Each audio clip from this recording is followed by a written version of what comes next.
Hello everyone, this is Shivangini. In our last lecture, we talked about punctuation and we talked about various kinds of punctuation marks that are used in writing. So हमने terminal punctuation marks के बारे में पढ़ा, which is full stop, exclamatory mark and question mark. Second हमने पढ़ा pauses के बारे में, those punctuation marks which are used for a small pause in a sentence. वहाँ पर हमने comma के बारे में पढ़ा. So talking about the comma, there were few uses of comma कि आप sentence में कहाँ कहाँ comma को use करते हैं. I'll help you refresh those uses again so that उसके बाद आप exercise attempt कर सकें. So comma was used for separating items in a list. किसी लिस्ट में जो बहुत सारी items होती हैं उनको separate करने के लिए comma का use होता है.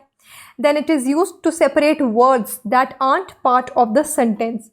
जैसे किसी sentence में frankly, sadly, होपली, होपफुली, ट्रुथफुली ऐसे कुछ वर्ड्स यूज़ किए हों तो उन वर्ड्स को सेंटेंस से पार्ट करने के लिए भी आप कॉमा का यूज़ करते हैं. Then it is also used for addressing. जब आप किसी को एड्रेस करते हैं, चाहे किसी का नाम लेकर एड्रेस करें या फिर सर, मैम, बॉस ऐसा कुछ एड्रेस हो. Then also comma is use for salutation in letters and emails. Salutation यानी जो आप ग्रीटिंग देते हैं स्टार्टिंग में, hello sir, respected ma'am, respecting sir, वैसा. Then it is used for separating linking words. जब सेंटेंस में लिंकिंग वर्ड्स जैसे हाउएवर, देयरफॉर, फॉर एग्जाम्पल ऐसे वर्ड्स यूज़ हों तो उनको सेंटेंस के पार्ट से डिफ्रेंशिएट करने के लिए भी कॉमा का इस्तेमाल होता है. Then we talked about clauses. The clauses में कहाँ कहाँ कॉमा का यूज़ किया जाता है. सो जब एक इंडिपेंडेंट क्लॉज हो और डिपेंडेंट क्लॉज हो वहाँ पर कॉमा का यूज़ होता है. But there are two conditions. अगर डिपेंडेंट क्लॉज पहले होगा तो डिपेंडेंट क्लॉज के बाद comma and then independent clause. लेकिन अगर इंडिपेंडेंट क्लॉज सेंटेंस में पहले यूज़ किया जाएगा तो आप कॉमा का यूज़ नहीं करेंगे. Then if there are two independent clauses in the sentence तो पहले इंडिपेंडेंट क्लॉज के बाद कॉमा, देन एंड और but and the next independent clause. Then we talked about relative clauses. अगर किसी सेंटेंस में essential relative clause का इस्तेमाल हो तो कॉमा यूज़ नहीं होगा. On the other hand, अगर non essential relative clause का यूज़ हो तो आप कॉमा का यूज़ करते हैं. If you don't remember what is essential relative clause and what is non essential relative clause, revisit the earlier lecture on punctuation. So ये एक short brief summary थी कॉमा के usages के बारे में. If you still have any doubt तो आप पुराने लेक्चर को वापस गो थ्रू कीजिए and it will become very clear to you. So now we are heading towards exercise. इस एक्सरसाइज में हम देखते हैं कि कॉमा का यूजेज सेंटेंसेस में, राइटिंग में कैसे किया जाता है. So there is an exercise in front of you. आपको यहाँ पर कॉमास यूज़ करने हैं wherever it is necessary. I will read the sentences as always. उसके बाद आप वीडियो पॉज करेंगे और कॉमास यूज़ करने की कोशिश कीजिए. Try to attempt it. And after that, I'll be discussing the solutions with you. So first sentence is, unless you finish your vegetables, you can't have any cake. She was out looking for her dog all night, but she couldn't find him. The top 3 websites in the world are Google, YouTube and Facebook. Passengers must keep their seatbelts fastened until the plane has landed. People who live a sedentary lifestyle are at increased risk of heart disease. So pause the video and try to put in comma wherever it is needed, wherever it is necessary, and then come to the solutions. So the first one, unless you finish your vegetables, you can't have any cake. So as I told you, अगर एक sentence में dependent clause पहले आता है और उसके बाद independent clause आता है, then you put in comma after the dependent clause. तो यहाँ पर you can't have the cake independent clause था. Unless you finish the vegetables independent clause था. देयरफॉर ये डिपेंडेंट क्लॉज था, इसीलिए एज पर रूल आपने डिपेंडेंट क्लॉज के बाद कॉमा यूज़ किया. Next, she was out looking for her dog all night but she could not find him. तो देखिए जहाँ भी आपके पास सेपरेट लिंकिंग वर्ड्स हों, यहाँ बट था इसीलिए आपने उससे पहले कॉमा का इस्तेमाल किया. Next, the top 3 websites in the world are Google, YouTube and Facebook. पहला rule, when you have to separate items in a list you use comma. Passengers must keep their seat belts fastened until the plane has landed. यहाँ देखिए कौन सा rule use होगा. I told you अगर sentence में independent clause पहले use किया जाए जैसा कि इस सेंटेंस में है और बाद में डिपेंडेंट क्लॉज यूज़ हो तो आप कॉमा का यूज़ नहीं करेंगे। Next we have people who live a sedentary lifestyle are at increased risk of heart disease. So यहाँ पर क्या था, हु जो कि एक रिलेटिव क्लॉज है, ये एसेंशियल रिलेटिव क्लॉज है और एसेंशियल रिलेटिव क्लॉज में कॉमा यूज़ नहीं किया जाता, therefore we have not used comma in this particular sentence. So I hope it's clear to you कि कॉमा का यूजेज कैसे किया जाता है and how you can implement the rules while writing in English. Now the next punctuation mark which is used for pauses is semicolon. आपने देखा होगा semicolon का सिंबल बनाया गया है, ऊपर एक डॉट है फुल स्टॉप जैसा और उसके नीचे कॉमा, इसे कहा जाता है सेमीकोलन। सेमीकोलन को कहाँ यूज़ करते हैं, where you have to combine closely related sentences. आप एग्जाम्पल देखिए तो क्लियर हो जाएगा। I thought it was amazing, she thought it was terrible. यहाँ पहले हमने फुल स्टॉप यूज़ किया दो सेंटेंसेस को डिफ्रेंशिएट करने के लिए, which is correct. I thought it was amazing comma but she thought it was terrible.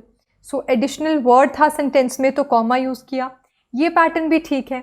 I thought it was amazing semicolon she thought it was fine, तो semicolon use करना भी ठीक है।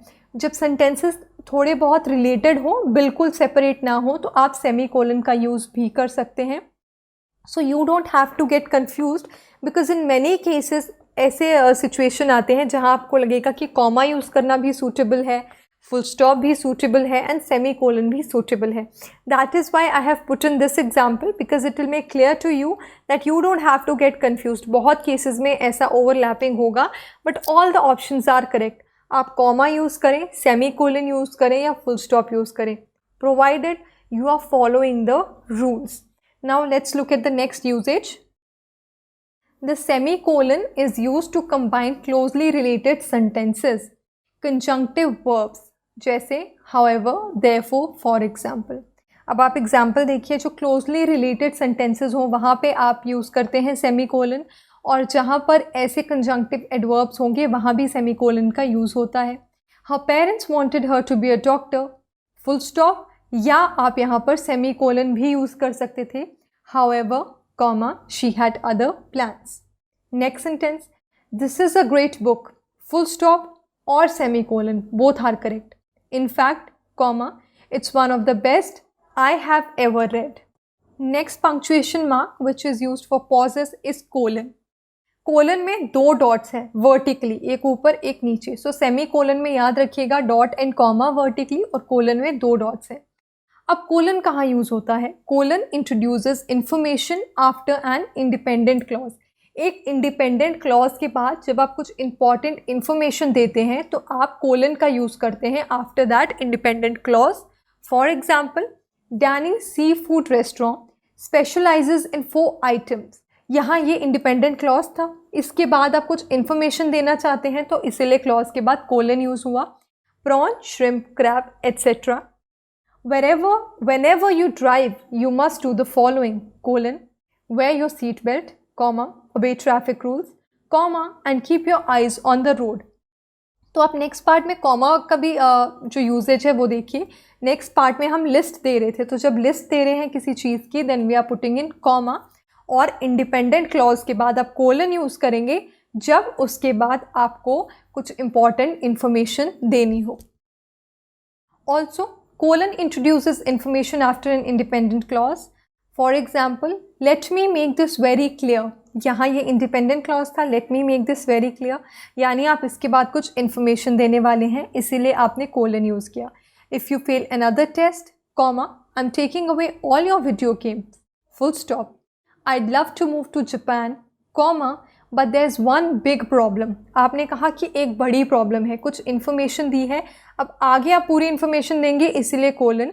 आई don't speak any Japanese.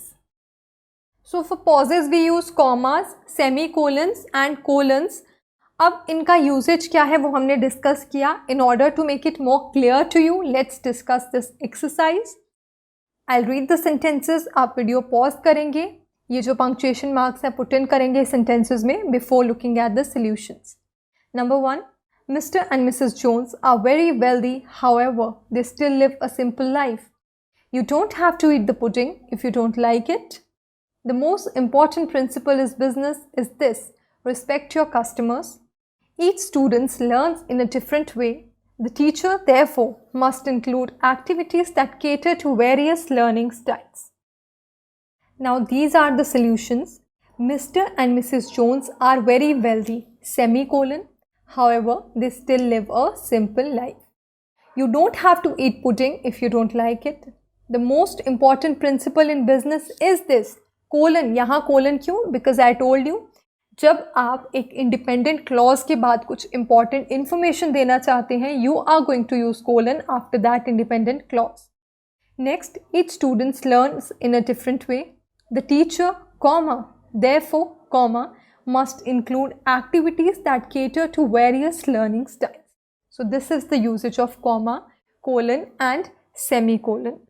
And yeah, a slight typographical error is there. The comma of semicolons, it's semicolons, semicolon. So please make correction. Now the next punctuation mark is apostrophe. आप एक देख रहे हैं, एक inverted comma जो ऊपर से use किया जाता है उसे कहते हैं apostrophe. I think you're familiar with this because हमने tenses में contraction की बात की थी. तो जहाँ contraction की बात की थी वहाँ पर हमने ऐसा symbol देखा था, punctuation mark देखा था. It is called apostrophe. So apostrophe is used in place of omitted letters. जब आप contraction करते हैं, that is why it is known as mark of contraction. For example, I'm a teacher. am का मतलब I am. So you have used this apostrophe in place of a. Omitted letter की जगह apostrophe का use होता है. She is waiting at the bus stop. She is, which means she is. He'd never take a bribe. He'd refers to he would. Pedro doesn't like the idea. Doesn't means does not. They aren't coming to the party. They aren't refers to they are not. They are not coming to the party means they are not coming to the party. So these are various contraction styles और contraction में हमेशा apostrophe का use किया जाता है.